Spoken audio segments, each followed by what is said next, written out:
هلا، شلونكم؟ شخباركم؟ مثل ما شفتوا عنوان الفيديو اللي هو عناية بالبشرة والجسم والشعر. طبعا في البداية أحب أرحب بيكم إذا أنتم قدماء أو جدد في القناة.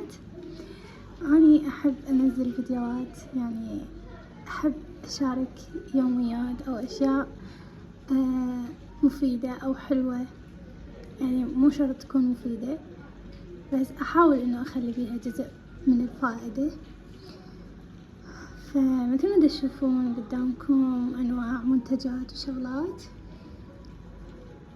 كل شي يعني أحاول أجيبه على الثقة ويكون مدروس.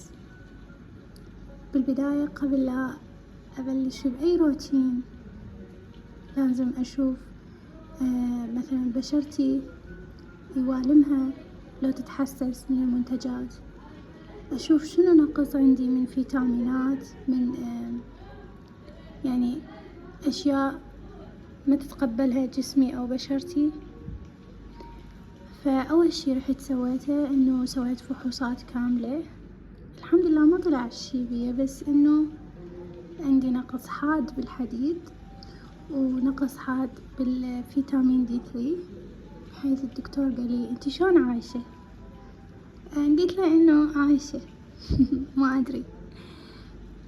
فهاي الإبرة اللي عطاني إياها الدكتور لي D3، وانطاني حبوب الحديد ومستمرة عليهم، يعني كل أسبوعين أضرب إبرة.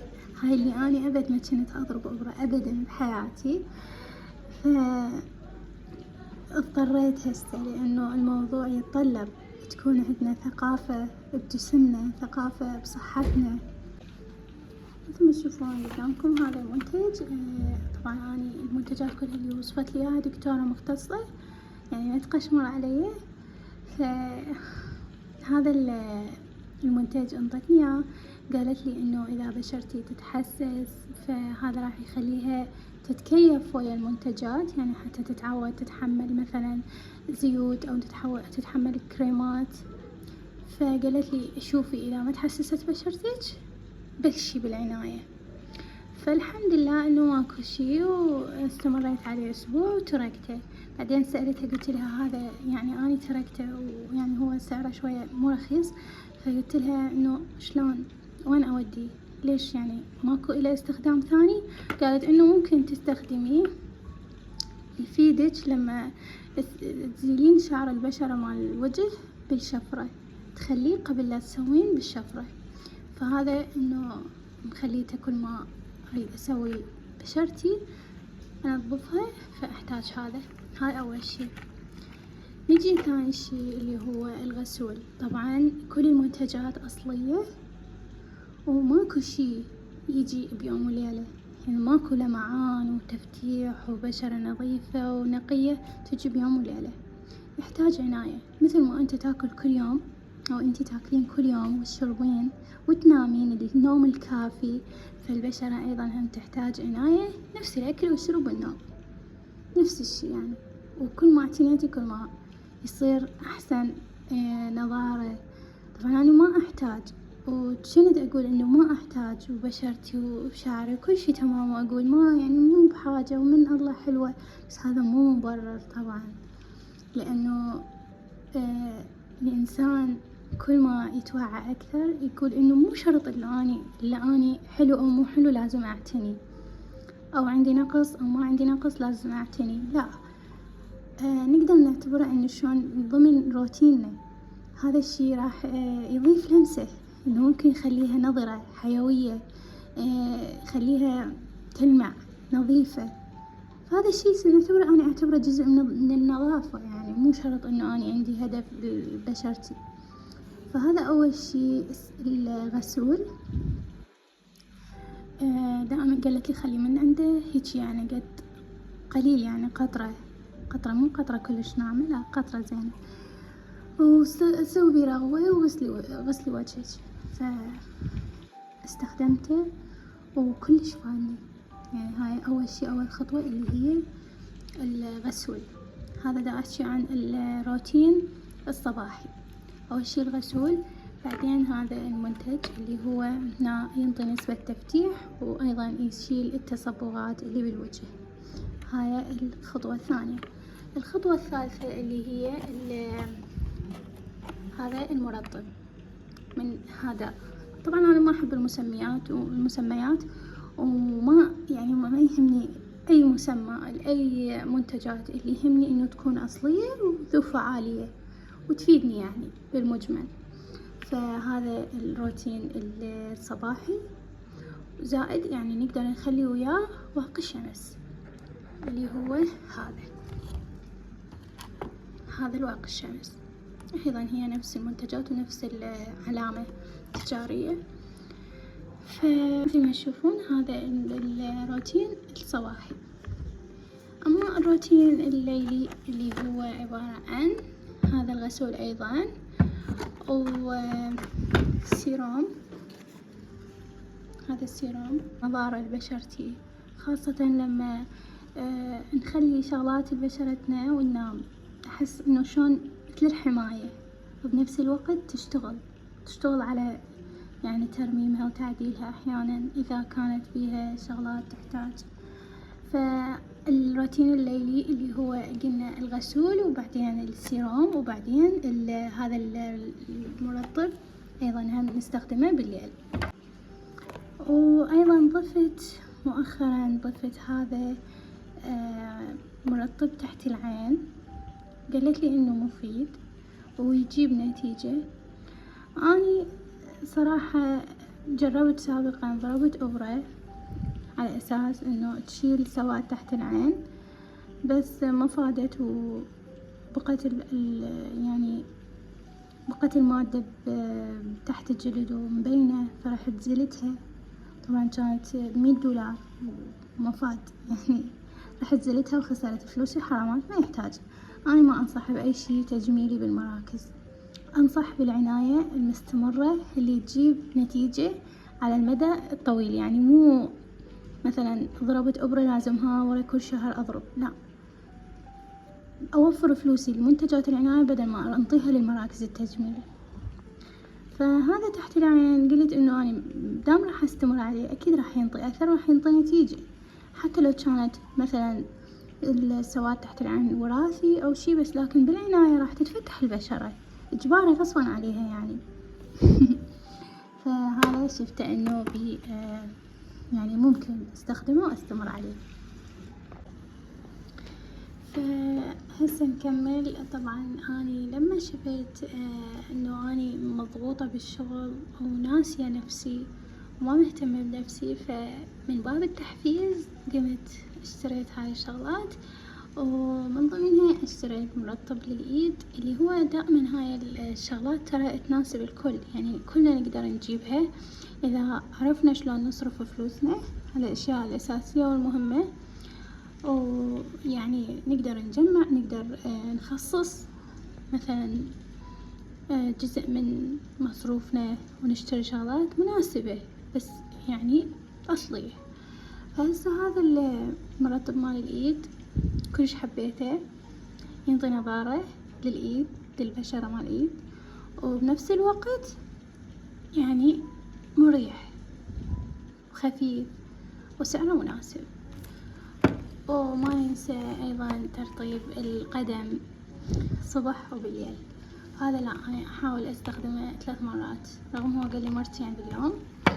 فضروري الترطيب، خاصة هسه احنا صيف،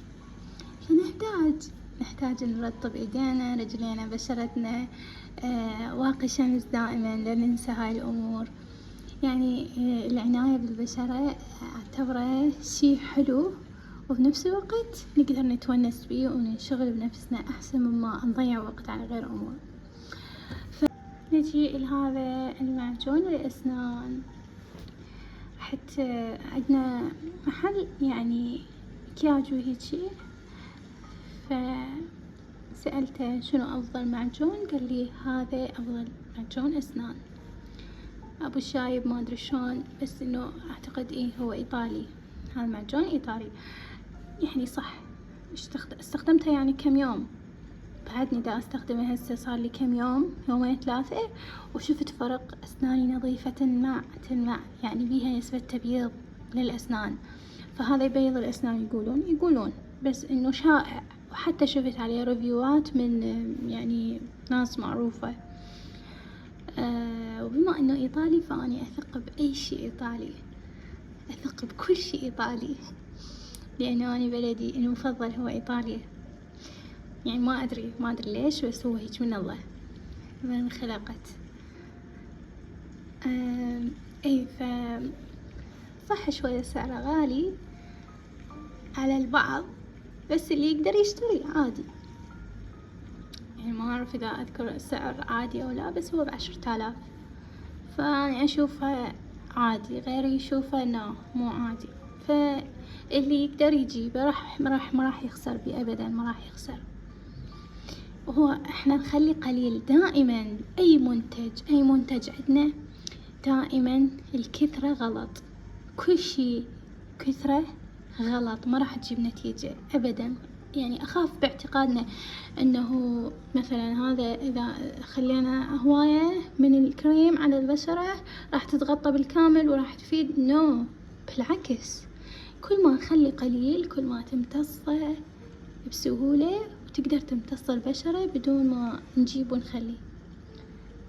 فخلي نكون نعرف ايش قد نستخدم. طبعا هاي كلها من النصائح اللي ينطيك اياها مثلا الدكتورة او الشيء المختص. يعني ما نقدر نستخدم لوحدنا من عندنا، يعني اكيد ما راح نجيبها عدل، لان احنا مو خبراء، مو بكل شي خبراء، مو بكل شي نعرف.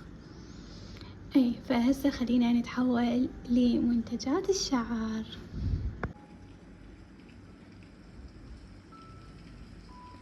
وهسه نجي منتجات الشعر. سابقا كان عندي هدف انه احب اسوي فيديوهات يوتيوب، واحب يعني اسوي اي شيء في سبيل انه اخلي ذكريات. يعني دائما احب اخلي ذكريات اخزنها، لكن الدنيا والدوام والشغل خلانا انه ننشغل ما استمرت. بس انه بقى عندي هاي الفكرة على مدار سنوات، انه اني احب ابقى باليوتيوب عسى ما اللي يشاهد بس شخصين، مو مهم العدد، المهم انه استمتع، لانه هذا الشيء احبه. المهم فهسه نرجع انه عندنا هنا منتجات، هاي المنتجات الشعر، بس هذا من ضمنهم مال جسم. اني طبعا كنا نستخدم احنا لاكس غسول الجسم، بس هالمرة حبيت اغير. جبت هذا الغسول من بيزيلين بالكاكاو فانيلا. حسيت انه ضروري واحد يغير بالمنتجات، ما يبقى نفس الشي. وهم الريحة مالته طيبة مختلفة، ويعني زين ينصح به، فحبيته لذلك جبته وجربته وعجبني. وطبعا انا ما انصح لمجرد كلام، لانه مثل ما شي يخصني فاكيد اذا ما عجبني او مو زين علي اكيد ما انصح به. فهنا بالنسبة لهاي المنتجات انطتني الدكتورة وصفت لي الشامبو. هذا الشامبو قالت لي انه تستخدمين قليل، يعني وتسوي الرغوة وتخليه على شعرك وتغسلي يعني ورا كم دقيقة. هاي اول شي. بعدين نجي لهذا الماسك، قالت انه تخليه نص ساعة، بس انا ما تحملت خليته ربع ساعة. هو اساسا مكتوب على العلبة انه 5 دقائق، بس لنتيجة افضل انه وقت اكثر. فهذا. بعدين شنو نخلي؟ السبراي والسيرام. هذا السبراي انا ما احتاجه، قلت لها ما احتاجه، بس قالت لا يفيدك، يعني حلو، ممكن يعتبر مسرح، ولو انا شعري سرح وطويل بس ردت عناية، المهم عناية. قلت لها اوكي براحتك خليه، لكن قلت لها ما احتاج. المهم عموما هذا السيروم والسبراي بس يعني على الأطراف وعلى من خلف الإذن. أما هذا الشامبو والزيت أعتقد هذا للتطويل، تطويل الشعر يمكن إنه يعني زين. هذا الزيت يستخدم مرة بالأسبوع ويا الشامبو مالته، يعني ورا الزيت ينغسل بالشامبو مالته. فهاي الأشياء. ولا ننسى إنه المشط لازم يكون خشبي، هذا أنا مستمر عليه دائما أمشط بيه. فكل ما كانت أشياءنا صحية وأشياءنا مضمونة وأصلية ونستمر عليها، أهم شي أساس نجاح كل شي بحياتنا هو الاستمرارية.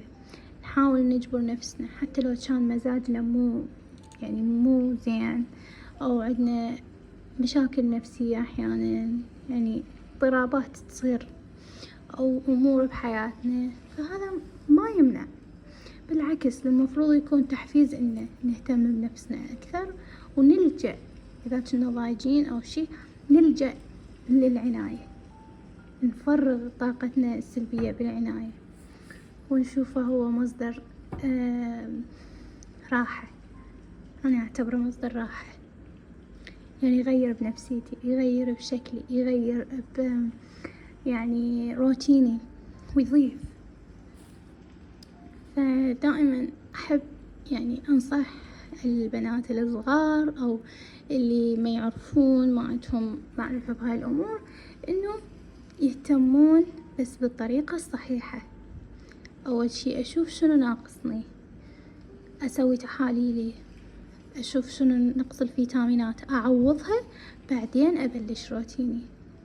وهذا الروتين لازم يكون بالمقادير المناسبة، ما أزيد ولا أبخس. فدائما خلينا صحيين، خلينا نمارس الرياضة حتى لو 2-3 بالأسبوع بالبيت أو بالجيم، يعني ما راح يمنع هذا الشي. عندنا وقت، أحيانا عندنا وقت نقدر ناخذ نفسنا من بين الأشغال ونسوي أشياء صحية عنا. وأصلا كل ما نتطور، كل ما تتطور الحياة، كل ما الناس تتجه للأشياء الصحية بدون يعني نصائح. أنا هيك دا أشوف المجتمع يتجه، تصير عندنا ثقافة وتوعية ذاتية بسبب الإطلاع وبسبب الثقافات الأخرى من الدول، وإنه الإنسان كل إنسان أشوف إنه يريد الأحسن لنفسه. هذا كان فيديو اليوم، إذا عجبكم وإذا استمريتوا للنهاية وشفتوه انطوا لايك للصفحة وللفيديو واشتركوا بالقناة، مثل ما هاي إعدادات اليوتيوب. وإن شاء الله كل فترة أنزل فيديو، إذا مو مفيد فحلو، وإذا مو حلو فيونس، أي شي، المهم أخلي في الذكرى حلوة بهاي القناة. أشوفكم بخير.